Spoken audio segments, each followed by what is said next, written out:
Welcome to today's episode of CLCI Live, brought to you by the award-winning and ICF accredited school, Certified Life Coach Institute. Sit back, relax, and enjoy today's episode. Before we get started, quickly, I want to always say and encourage and welcome anybody out there who is watching. Please leave comments, talk to us. We want to hear from you. It's critical that we hear from you, vital. We love it more than anything. Otherwise, it's just us babbling at one another. So please do us a solid and participate in this here live. And I think that's it. I will let somebody else go ahead and introduce our topic. Who's it going to be? Don't all volunteer at once, guys. Let's go ahead and how about Jen? Jen, you introduce the topic. Yes. So today we are talking about confidence and the question of what came first, the confidence or the coach? What does that mean to you? It means just like what came first, the chicken or the egg? It's the same question, right? I think, did I have to have confidence before wanting to become a coach? Or did I become a coach and then start building confidence? My answer is that there was confidence there before I decided to become a coach. I would have a different answer. I had the coaching for, and I'm really not thinking of the coaching. I'm thinking of the teaching more so than any of the coaching experience. When I became that teacher, I did not have the confidence. I was scared to death to stand up, and in that time in person, stand up in front of 25 people and start talking coaching practices and behaviors and all the things that we do in level 1. So that took time to build for me. As far as coaching, that kind of, so not bragging, but that came natural because of what I've done in my history and of who I became. And I can go into that later. Jerome or Anthony or Brooke? So I think the confidence in like coaching, as in having the session, versus confidence in coaching, running your business, and confidence in coaching, the confidence to be able to take a 3-day class and learn how to be a coach, are like 3 different things we're talking about that are kind of being mingled into the same topic.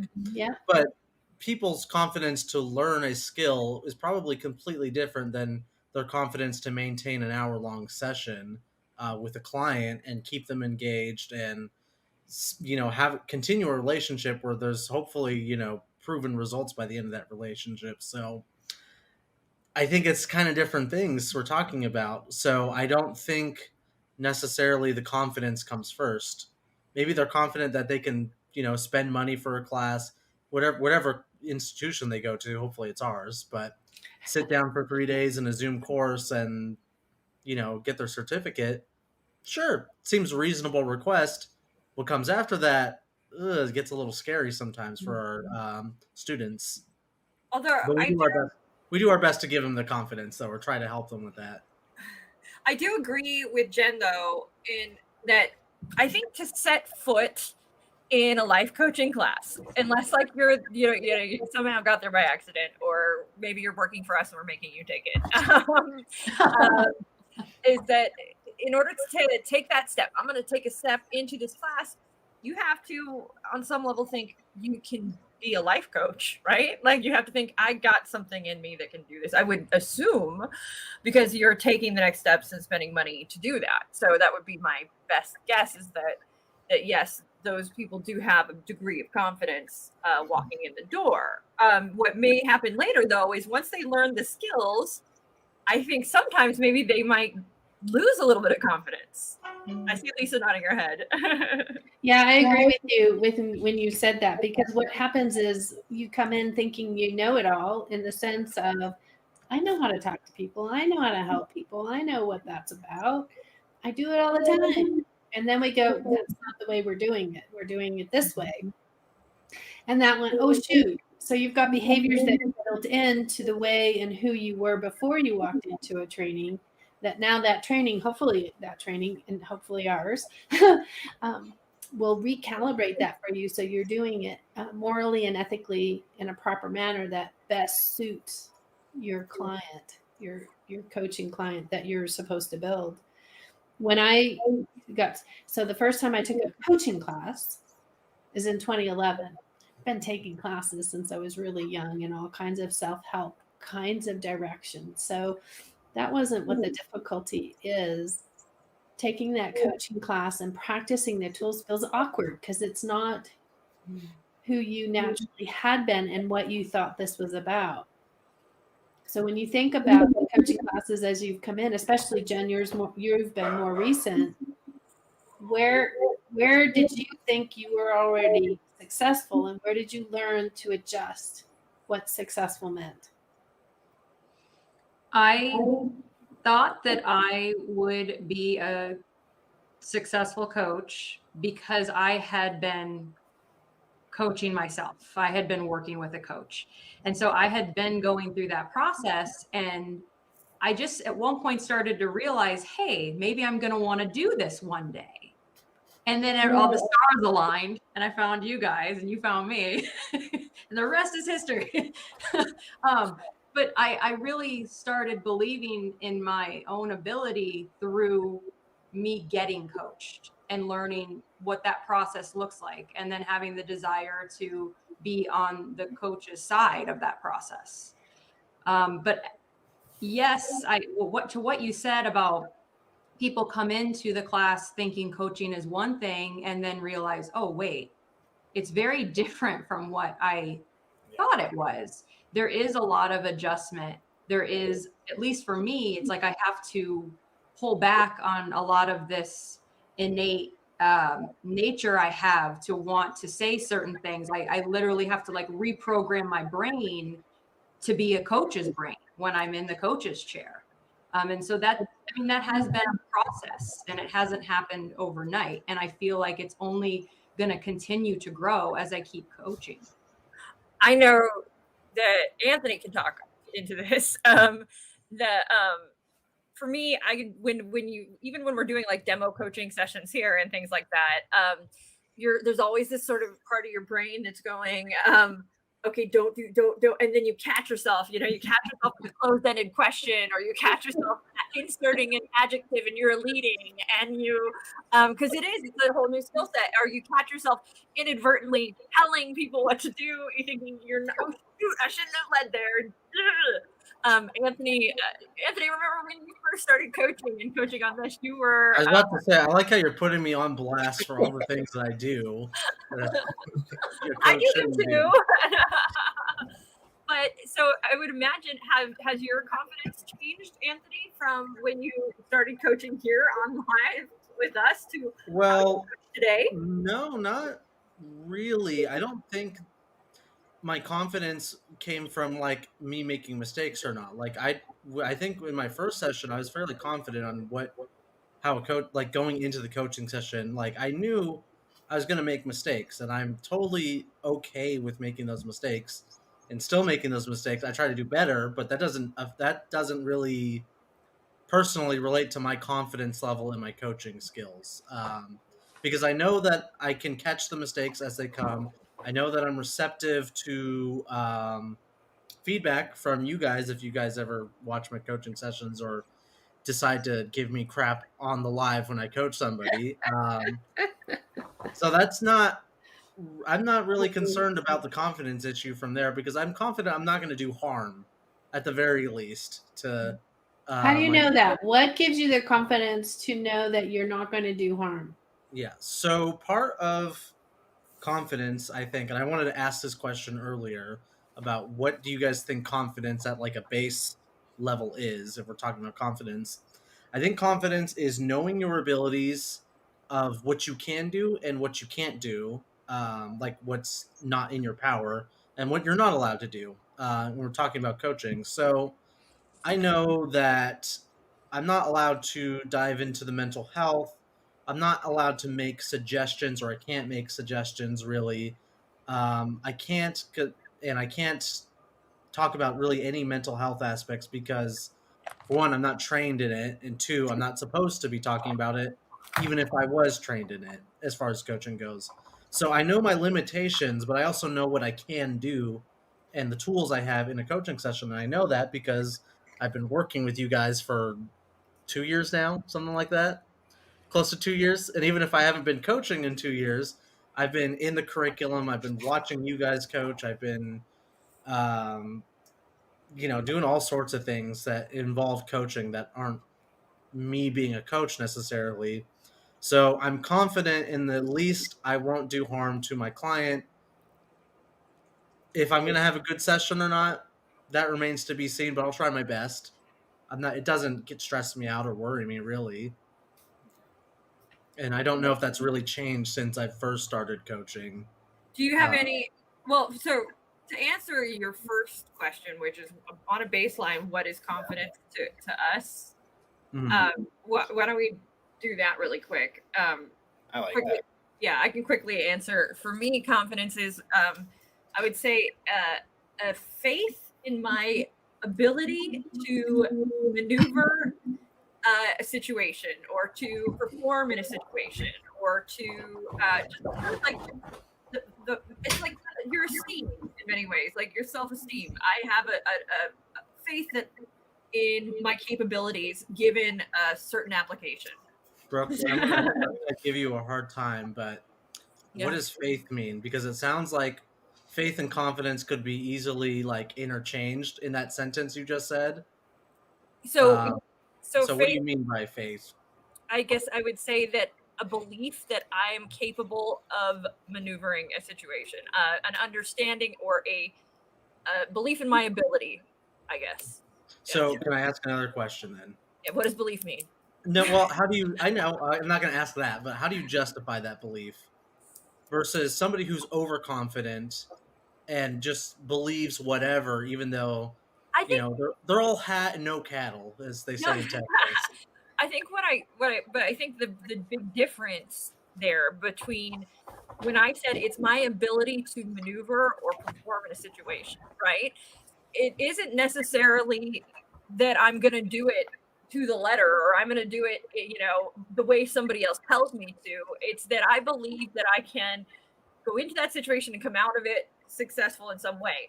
It's a very generalized definition. Why? Because that confidence might be present for one reason or another. Maybe it's not. If I know that innately that if I mess up in coaching, I'll still be able to at least do X, Y, and Z.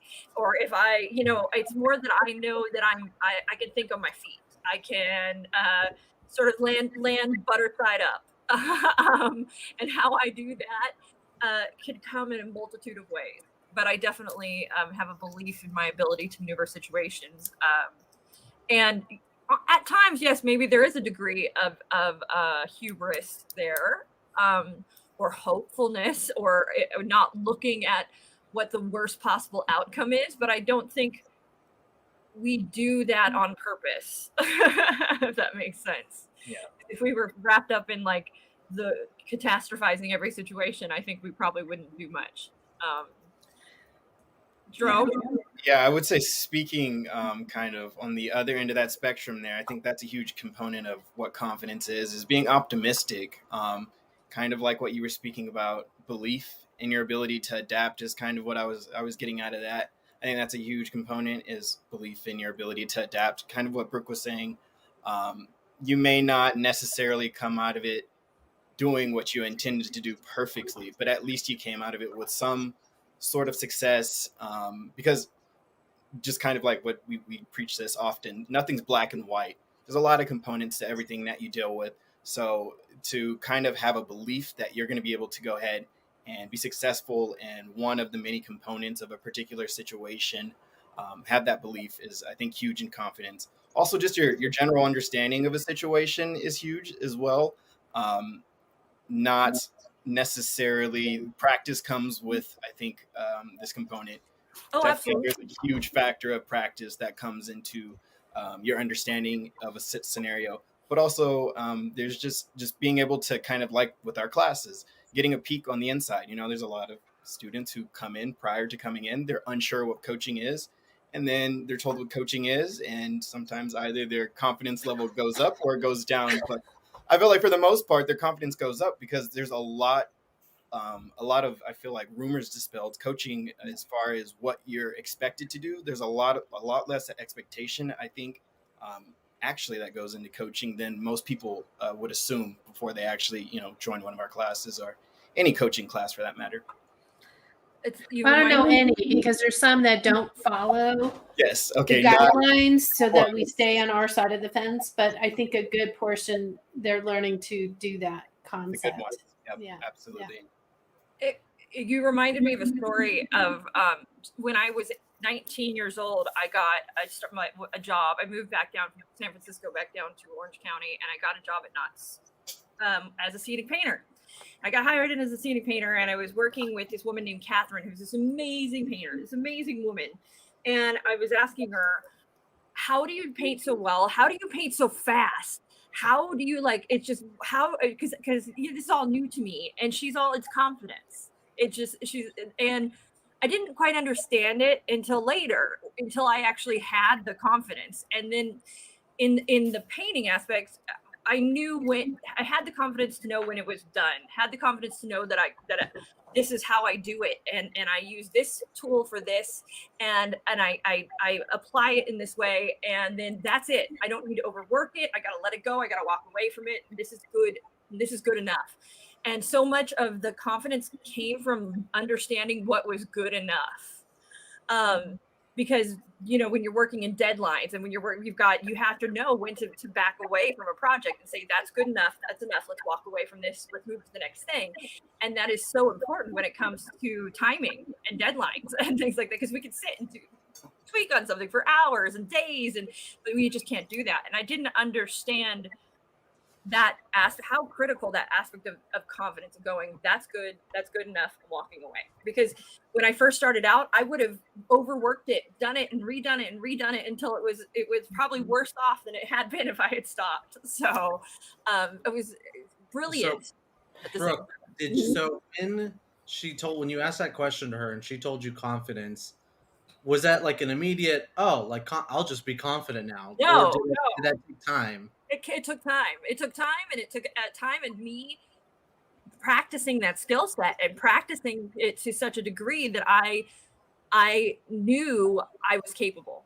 So here's a question then. Is confidence overrated?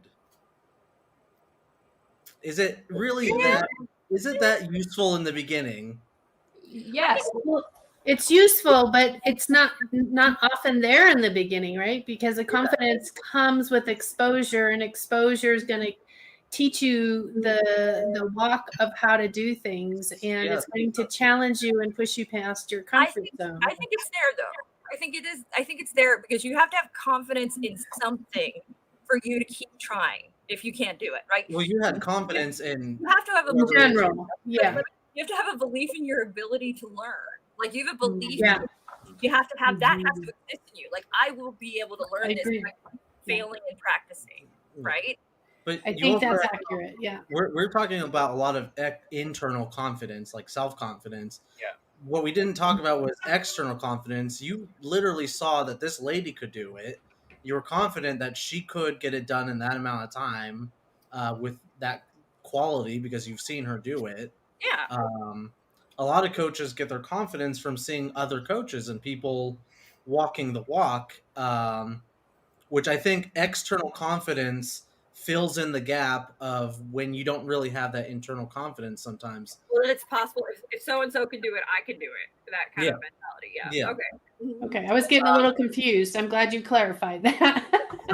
But what I was trying to get at with that question originally was, I think that confidence is a bit overrated sometimes because if you don't have the confidence, sometimes that stops you from doing the thing that you could be doing or should be.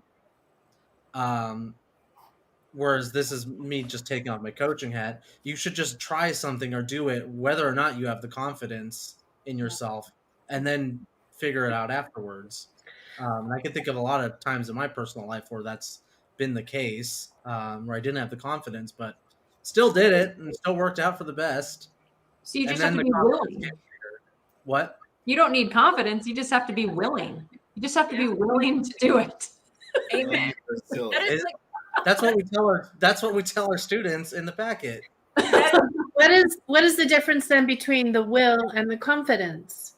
Because somewhere in there, I have to have confidence that I can go through that next step. Even if I don't know what it is, I have to have that confidence that encourages the will to move through that.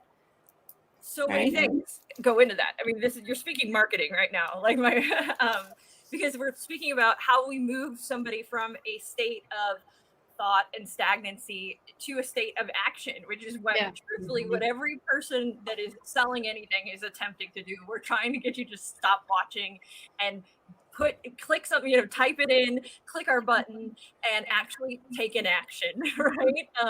And it's that switch. So what is it that causes that switch? And there are so many things, right? There's emotion, the emotional desire, and for some reason it sort of has to be a perfect storm, or but it's different for everybody, right? There are people who are motivated away, people who are motivated towards, people who are but really it is. It's if we could define to a letter, and I did with neuromarketing, they're doing that in many ways.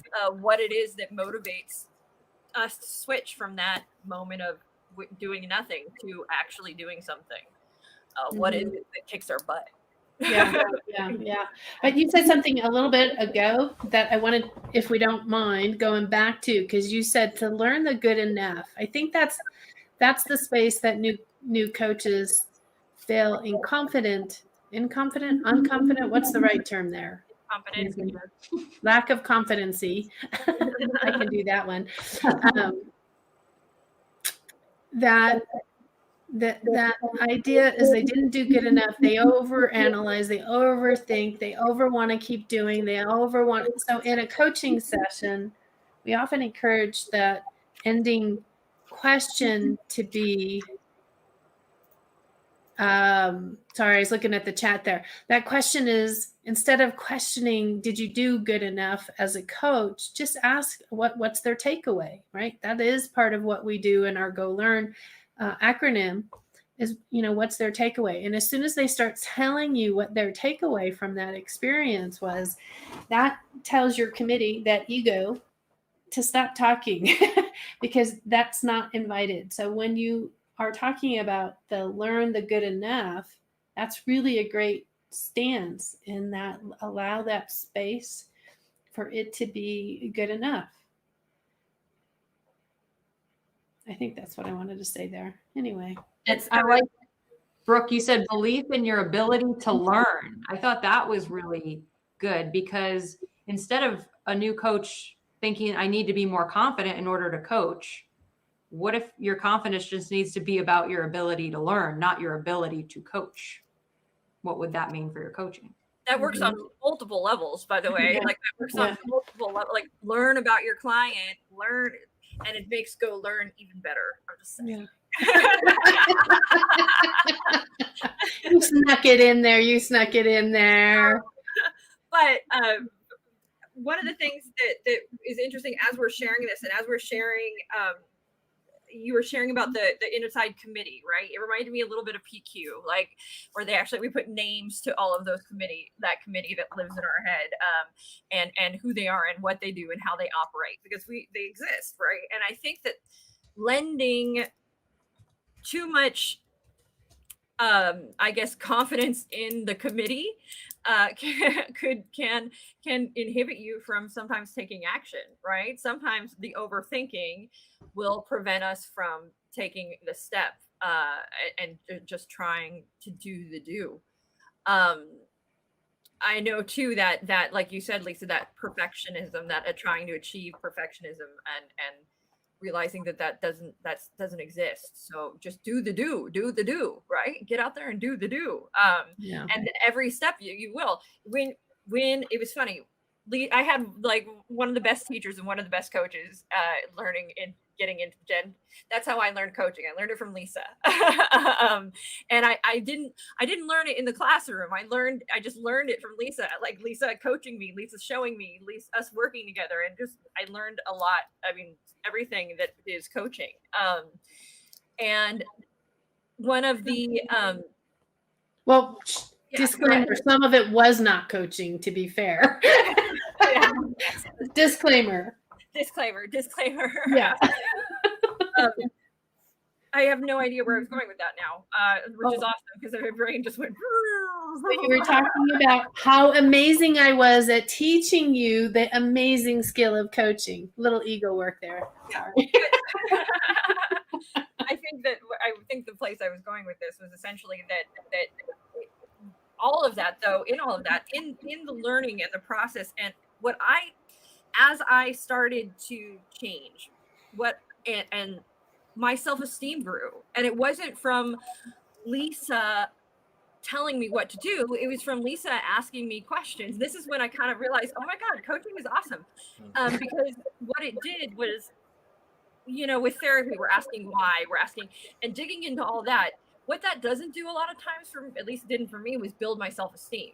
What coaching did was build my self-esteem and my confidence, because I was able to take steps forward that I thought I couldn't take. And with each step, I got more self-confident, and I had a greater belief in my ability to change, my ability to grow.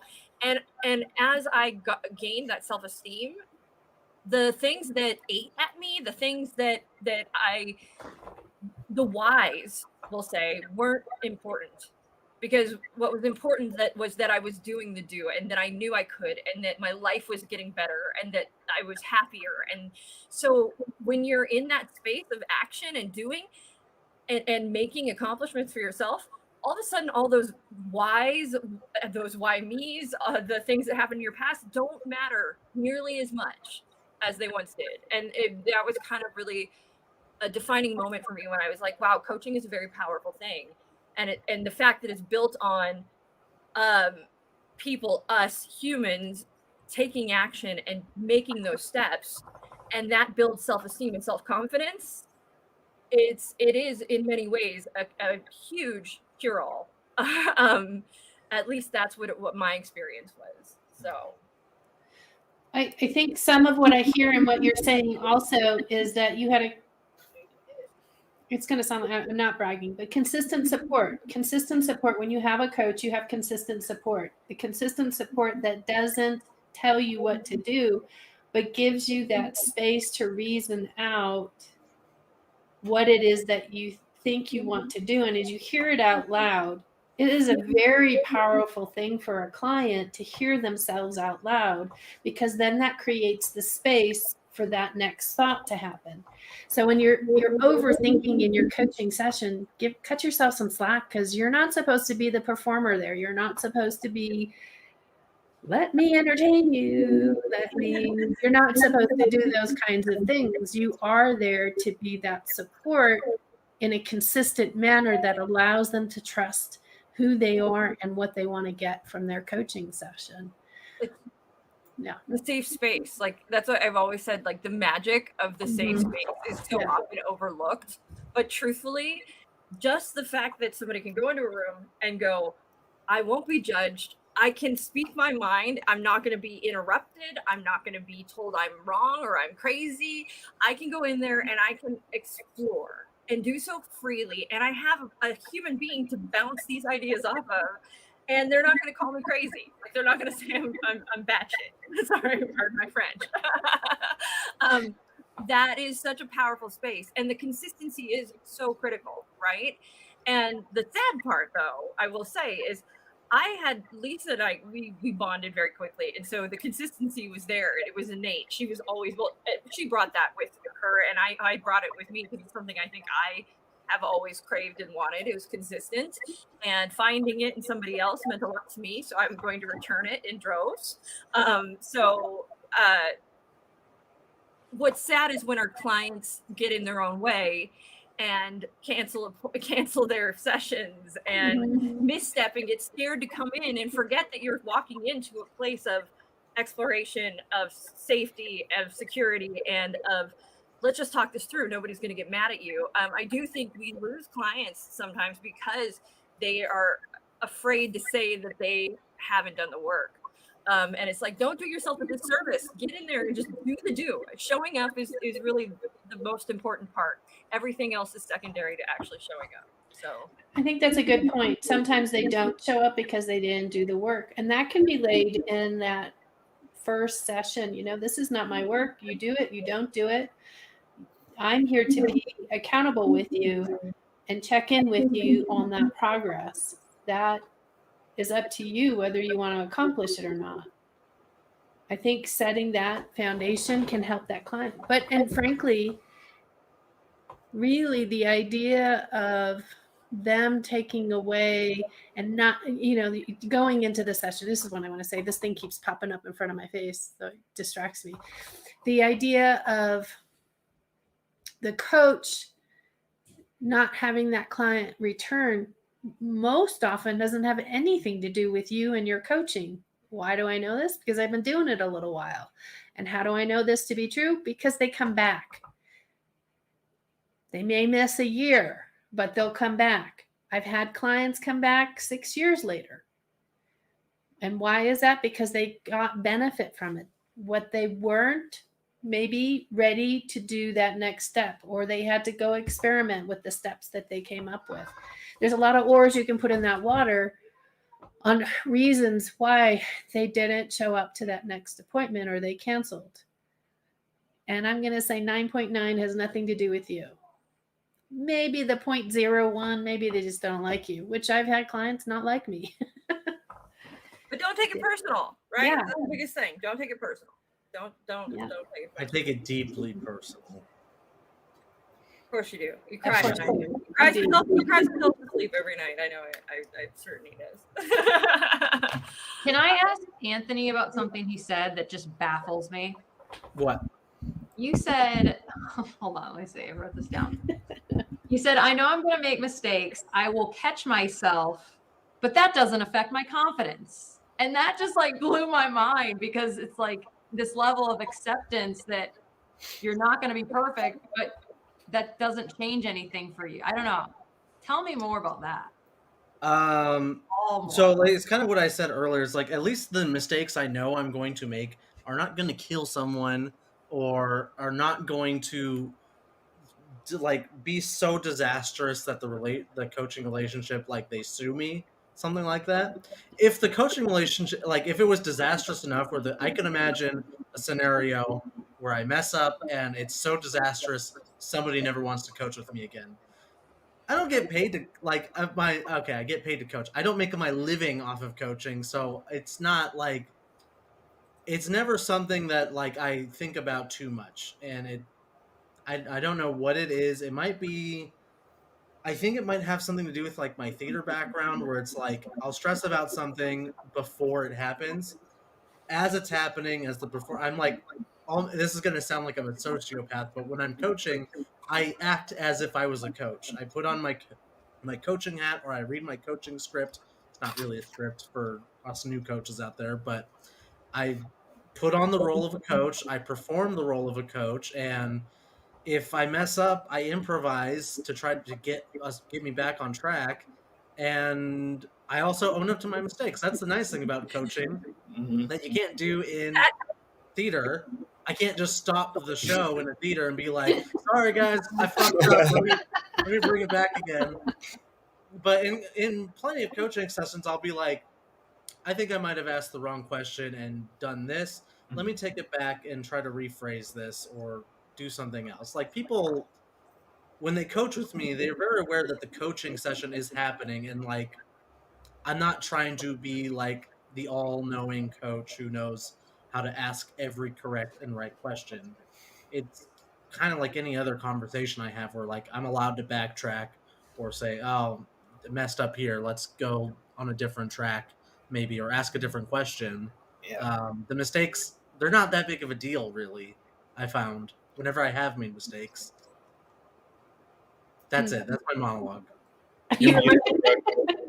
Ooh, we got weird feedback.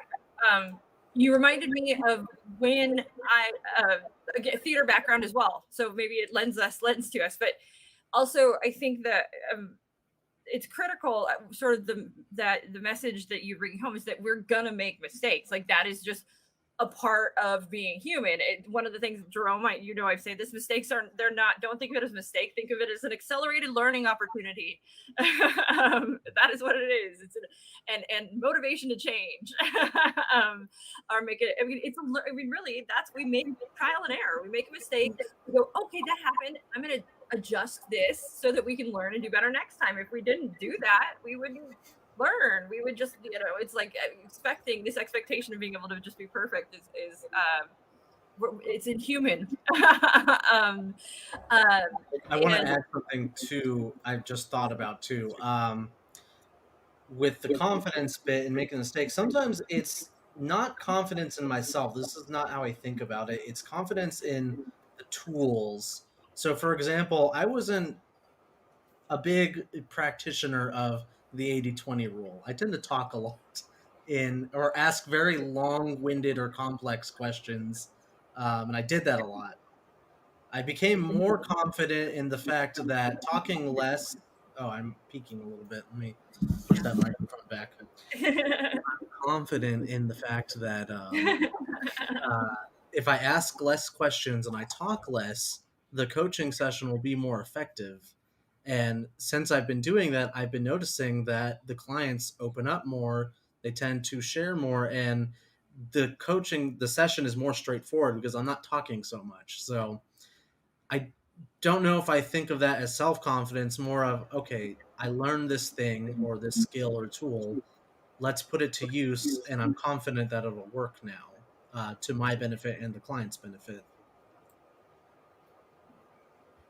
Monologue. I think what you both are talking about is just really learning to adapt to the behaviors that the client needs best in that moment, along with the different tools that you have been privy to, and then the challenge of placing those tools in that coaching session. So it's going back to then, in addition to learning to adapt, is the practice of it. So you learn that those failing forward steps so that you are adapting and becoming that adept coach because you're following that lead of your client. A lot of coaches really think that they are supposed to provide the answers, that they're supposed to give the direction on what best suits that client. And then they don't recognize that there's value, and like you just said, Anthony, with providing that space where the client has to fill in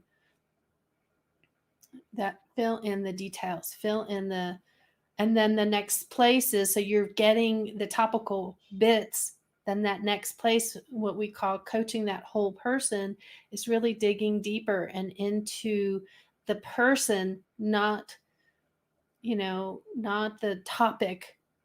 The trash doesn't get taken out. I am being facetious. I'm mad because the trash never gets taken. Well, it's the trash. That's like the topical 10% if we do that iceberg. And then how they're feeling, what they're thinking, what they want to process, how they want to go about it, who they are, how it reminds them of other things, and how they want to adjust for that future who they are. That's going much more towards that whole person than coaching the problem or coaching the person. So that gives much more space. As you, Anthony, were speaking, that's what I was hearing. You're giving more space for that client to be coached their whole being versus just an issue. Yeah. And that's something I noticed I did in the beginning too, was coach the problem. And then I've got a spare 30 minutes of a session. Just like, I don't know what to talk about now.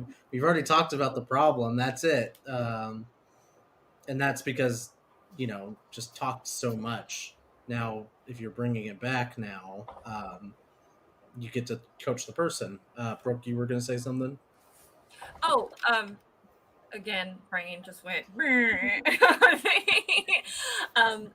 Well, sharing within that space of I was thinking about it, like when we're kids, right? I think that when we're little kids, we kind of have we're kind of tiny narcissistic sociopaths who believe they can do anything, right? Like we really are. And like that's why we're falling and trying. It's because we think we can, and then but what happens is life happen and we learn we can't, right? And I think that we fall, we hurt ourselves, so we go, shoot, I'm not going to do that again. We fall, but at some point we, I guess, are hurt ourselves enough, or are told we can't enough, or we tell ourselves we can't too enough, that we start to believe that we can't do things. Like we believe. I think one of the best gifts my family gave me growing up was they always told me that I could do anything. Like that I had this, they made me believe that I had this unique ability to accomplish anything I wanted in the world. And I believe that, and I still believe it now. I believe that anybody can if they put their mind to it, and that, it might not happen overnight. You got to have the tenacity and all of that. But truthfully, that we are all born with inside us the ability to accomplish things. And I think that one of the things I would say too is we become more rigid as we get older. When we're little kids, we fall, we're rubbery, we bounce, we get a scrape, we're okay. We break a bone, we barely break bones, but we can almost like bounce across concrete, and we're gonna get up and just sort of dust ourselves off and be okay. But when you're 80 years old and you do that, you break. Why? Because we're rigid, and we've become fragile in our rigidity. And so I do feel like it's metaphoric, but that in many ways, staying flexible, staying adaptable, staying willing to try, and also know that you might fall, but you can get back up, and having that knowledge is very, very critical of that sort of young, youthful mind. I get made fun of for being a giant overgrown child, but I think it's good for me. So I want to also add, I think the reason why little kids are fine with being flexible and old people aren't is because old people understand consequences. There are severe consequences for action sometimes, but the trap that people get caught in is that you overstate the consequences, or you've got a negativity bias where the consequences aren't really as bad as you're making it out to be. You're sort of on the other end of the spectrum. Also, somebody asked in the chat, what is an improv class and how is it helpful? I wanted to jump on that question. Go for it. I was in an improv group. Yeah, so improv, and I'll link it back to why it's good for coaching. Improv stands for improvisational comedy. And so in theater, comedic plays or other plays or musicals, you have a script. Okay, it's always going to go pretty much the same way for every single play, whatever you do. Well, improv, you don't have a script. You get a premise. So I say, Brooke, you are a doctor. Jerome, you are a patient coming in for a very funny injury. Go. Jerome, what's brought you in today? I got this really nasty paper cut on my chin. On your chin? Oh my! I hate seeing those. Let me take a look. Come here. What were you looking? Before you guys start getting Wait, that's your big toe. I want to see your chin. So essentially, in the improv, the actors, they just go with the flow. They're making stuff up as they go. They're yes-anding each other, which means they're not yes and saying, you no, say no. you don't. Yeah, you don't have a cut on your chin, Jerome. You got it on your forehead. That's not a cut. You broke your arm like that. Yeah, you just go with the flow. And so what improv teaches you how to do is to improvise and to react to situations that are given to you and just keep the story and the flow moving. How that relates to coaching is because coaching is all improvisational. We try to get you guys out of it in level 1 that like the idea that there's a script in coaching. There might be a format that you have in that hour-long session. I think it's called the Go Learn format, where it's like 5 minutes is greeting. O stands for, what does O stand for? Okay, wait, you're getting lost in the weeds right now. Lost in the weeds. I know, but all I'm saying is there's a structure to it, but there's no script. There's no script that's telling you what to say in a session for any client. Every client's going to be different. So what taking an improv class is good for, it teaches you on how to adapt to new situations and then keep the flow going, essentially. I think it also teaches you that you can go without a script. And that's why I think a lot of coaches walking into this, they feel like I have to have the right answers. I have to or the right questions. I have to have the right questions. Big surprise, there's no such thing as right or wrong questions. Well, as long as you show up, are present, hold the space, and are willing to learn and ask questions and be curious, you've already done 99% of the work, right? And where you're getting lost is in this overthinking of these minute details of what ifs that may not even happen and don't really matter, because what matters is your client. And you know what your client is going to leave thinking about? What they need to do themselves, what they accomplish, what their responsibilities are. I would say that rarely are they thinking that, man, that was a horrible question. About five in, that question was bunk. Like, I don't know what that, I mean, that's not happening. Well, but see, that's where you adapt that behavior. I recognized that question's doesn't fit this space. So let's redo this. Tell me again. Here's what I've heard you say. Tell me what I'm missing. And then they'll come back with whatever their story is, whether I've gotten it right or wrong. You don't want to get it wrong too many times, but them helping to clarify that information they're trying to express is helpful to them. And that's really what counts. It doesn't have to be helpful to me. I have oftentimes when people have seen me coach, they'll hear different questions. How did you know to do that question? I've been practicing for a little while. There's that much coaching that's better than me. There's coaching that is not as good as me. I'm equal to many. And what is that difference is you got to get out there and practice. I took a book. I wrote down questions. Some of the team has heard this before. I took a book where I started asking myself these questions and I went, oh, shoot. I actually said a different word. These are really good questions. These are great coaching questions. Let me start jotting these down. And that's what I did. And so I adapted from my first learning of the coaching model.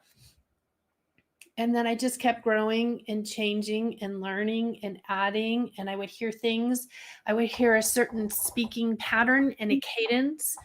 Oh, I really love how that sounds. I want to adapt that into my behavior. So I would practice it and grow with it and go on. And it's still a practice. It's still a practice to this day. And I get things wrong, and I've had lots of practice. Do you know the only time that we run the risk of being wrong in a coaching session is when we're giving advice. Yeah, that's not what. You can't be wrong when asking a question. You really can't. Yeah. It's open-ended. Unless it's leading. Unless it's leading, right? Yes, unless it's leading. But like a truly pure coaching, open-ended, there's no wrong or right there. It's just I want more information and I'm curious. And let's say you ask the leading that there are ways to recover and rebound. There are ways to do that. It's not like you're forever bound. It's not etched in stone. Yeah. Can I ask something? Yes. Can a leading question ever help? Is there anything good that comes from a leading question ever? An intentional leading question does not help. Okay. One that you have already thought and processed. Oh, if I ask this question, I know this. One that accidentally comes out, that can work and tends to work. But then I would go back and retool it in that sense of, I just asked this question. I know it was kind of leading. Tell me what works about it. Tell me what doesn't work about it, like that. As I discuss the rock, look around the rock, look under the rock, look above the rock. Don't own the rock. Right? I want to be a bit naughty and say that, yes, a leading question could be helpful in the same way that a consultant could ask a leading question to provide the right answer I- or the right conclusion. But that's not your job, though. Like, just because you can do a helpful thing doesn't mean you should, or that you know that it's helpful, really. What if though? Okay, so just playing. Like, Yeah. what if I was doing it and I was just like, okay, I'm gonna devil's advocate here, and so like I'm deliberately playing the. That's different. That's a tool. Yeah. Okay. So that's. I mean, like, but we're gonna let the client know what it is we're doing. So we have the contrarian tool. I'm going to be the contrarian in this place and challenge you and see where you go. That's role playing. So yeah. Also, a good reason to take another improv class. Let's do an improv class, guys. I'm kind of curious, Brooke, where you were going with that example and how that would sound like a leading question, the devil's advocate thing. Well, I don't know. So I would mean like if I'm with a client and let's say that they are in a space where they're waffling between two decisions. So then I would say it's like I do with my flipping a coin, right? When I go, okay, we're waffling between two things. Pick. Heads is this side. Heads is 1. Tails is 2. And then I flip it in the air and I go, you have to stick to this no matter what. Boom. And it lands. Truthfully, they don't have to stick to that. But what we learn a great deal in that them having to decide between the two and being held to the flame, right? So I could imagine it being a space where I'm like, no, you have to go with this. And then when they go, I don't like that. Or, oh my God, that feels really right. Yeah. Because they have to make the choice and they feel like they have to commit to it. Sometimes that reveals emotions to a much larger extent than when we're not held to the fire, if that makes sense. Yeah. And just using and adapting different word choices, like towards, I don't know, I've been coaching for a little bit, a couple years, I would say. And then all of a sudden this word started popping out of my mouth, experiment. If you were to experiment with that, and that word, for some reason, it didn't make them feel like they were nailed against the wall to have to do this. That experiment vocabulary seemed to open up the possibilities of where and when things worked and didn't work.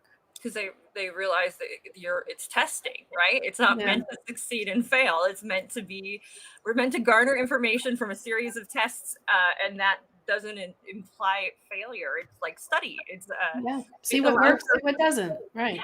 Yeah. Throw things against the wall and see what sticks.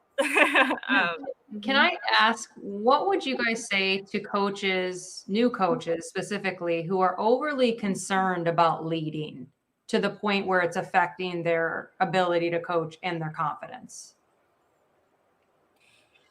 Hold the silence.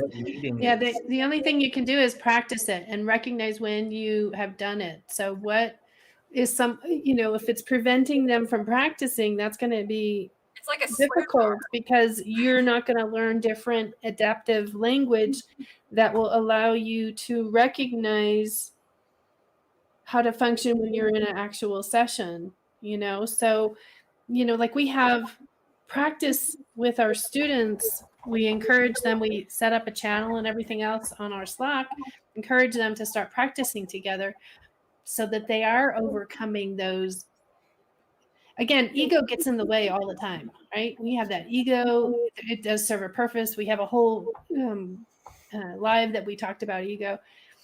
When you just start getting in there and I'm going to use this word, not caring. It's not that you're not caring. It's that you're not impacted, that you're just going to go into the flow of the experience.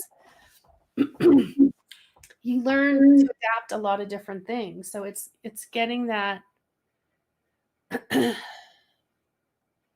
adaptability really in any situation, not just coaching. Right. I think like Lisa, your point is amazing in that you got to get in there and do it because it's really critical that you practice because the self-awareness, it's about first coming to that awareness. Oh, shoot, I have an inclination to lead. I have to now acknowledge, oh, wait, I can identify when this happens. That just happened. Okay. I can, and it's almost like akin to having a swear jar, right? Shoot, I got to put a quarter in the swear jar. because I just sweared, but I'm not going to do it again next time, right? But it's like a slap on the hand. You give yourself you raise that self-awareness, and then you find that when you become more aware, you maybe pause, or the first word comes out and you stop yourself, and then you flex into a new space, but you're able to start to make those adjustments. And you don't hate yourself when it's not there are no fires. I used to get so stressed out, and I would be late for trivia, which is it's called trivia. In itself, it's not a big deal, but I'm hosting it. So I would get so stressed, and I'd be like, oh my God, ah! And then I'd be like, wait, Brooke, nobody's life is on the line. There are no fires. This is trivia. What are you doing? Stop stressing out over all you're doing by stressing is making yourself older, fatter, and more upset. So stop it. And I would have to like recalibrate that thought and just go, hey, self-check, self-awareness, recalibrating. Same thing in a session. You're not going to end anybody's life. Nobody's life is on the line. There's no fire. You're not performing brain surgery or rocket science, or mind you, it's an amazing skill set, but literally that can change lives. But the truth is, you're not going to destroy anything in a session if you're following the right coaching. If you're in a coaching model, we'll say. If you take a class at Certified Life Coach Institute, you will not be. You'll know what we're talking about. So as you were talking, I was thinking of these things that I've interacted with other people who think that their advice is the only thing people come to them for. And so one, you're not going to trust the process because you don't trust yourself without your advice. And who are you without your advice? Well, it's all about my advice. No, it's not.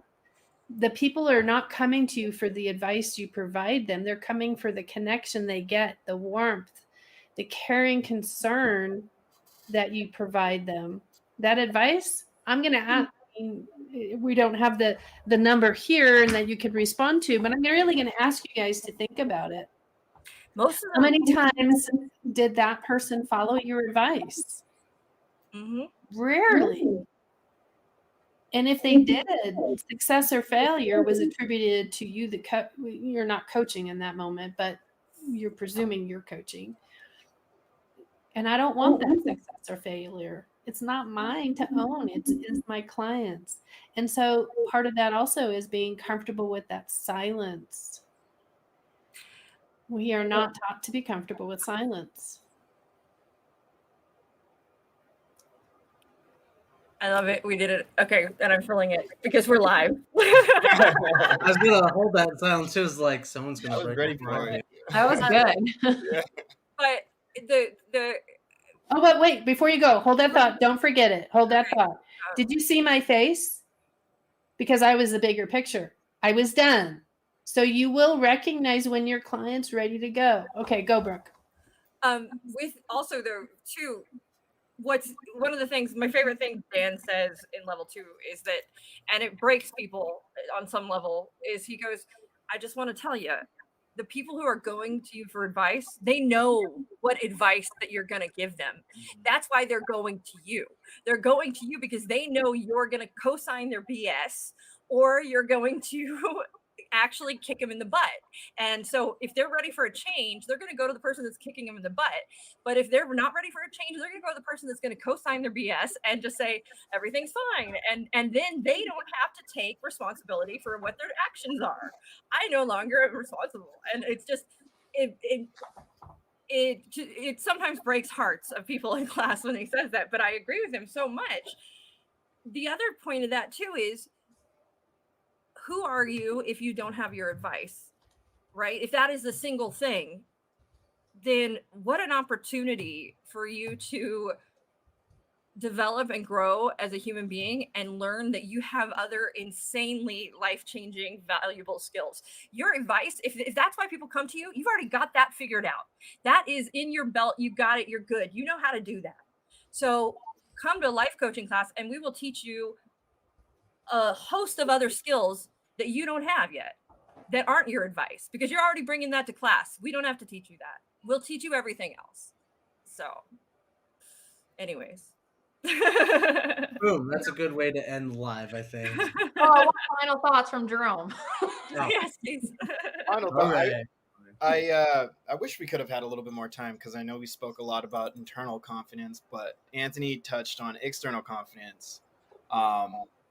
I just want to say one thing that you should be doing if you are looking to build your confidence is making sure that you're staying away from people who are negative, not necessarily going out fishing for compliments or anything like that. I'm not saying surround yourself with people who are going to be a bunch of yes men, but definitely stay away from those that are going to knock you down when you're looking to, increase that confidence, build that confidence. That's one way to really, even if you're doing everything right within yourself, I think it's really easy for external factors like that to just take it all away from you really quickly for whatever reason. We don't have to get into it, but just be aware that there are people out there like that, and to do your best. Your coach will never do. Your coach will never tell you can't. So, yeah. Sorry, Jerome. Go ahead. Nope, that was it. You took it right at the proper time. I don't know if even your coach will tell you can either. I think No, that might be they won't tell you either. But they're not gonna. A coach will never tell you what like, you can and can't do. Just go how. They will hold that space for you though, which is so important. Unless it's something illegal, then we'll say you shouldn't. Yeah. Except for me as a coach, then maybe I'll coach you on the criminal side. And Anthony's going to be in jail the next few years. Don't worry. All right. I think that's it. That wraps it up. I don't want to sign off. I started this madness. Who's next? We will see you guys not next Wednesday. So we'll be back to our regularly scheduled program at Tuesday next week. So we're excited to have you guys, and it'll be at 4 Pacific Standard.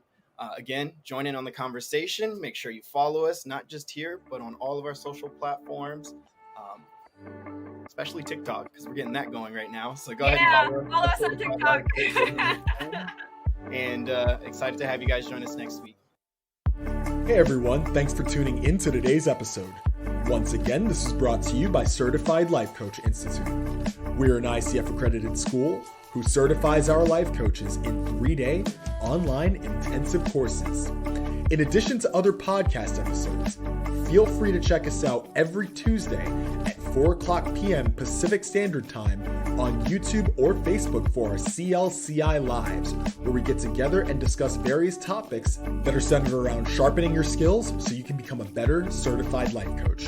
For more information, feel free to visit us at CertifiedLifeCoachInstitute.com. Until next time, be well.